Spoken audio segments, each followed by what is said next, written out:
Droit dans ses bottes, le colonel Maïga contre-attaque. D'ores et déjà, sur la base de la réciprocité, le Mali décide de rappeler ses ambassadeurs accrédités dans les États membres de la CEDEAO et de la fermeture de ses frontières terrestres et aériennes avec les États concernés. Une réponse à la décision prise quelques heures plus tôt par la CEDEAO.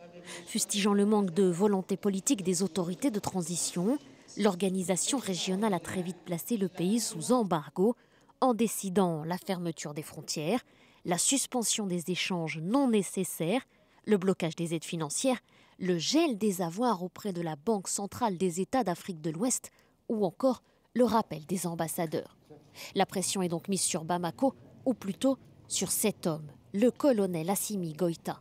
Lorsqu'il s'est imposé par la force en août 2020, le militaire s'était engagé à rendre le pouvoir aux civils début 2022. Un scrutin législatif et présidentiel devait même se tenir en février prochain, mais l'armée a fait volte-face et souhaite se maintenir encore 4 ans à la tête du pays. L'autorité estime que le calendrier proposé pour une transition est totalement inacceptable.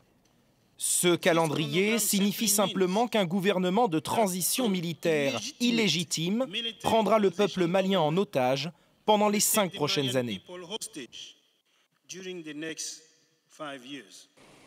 Pour tenter de justifier ce revirement, le colonel Goïta invoque la situation sécuritaire du pays et il ajoute qu'aucun scrutin ne pourra se tenir tant qu'une série de réformes n'aura pas été menée.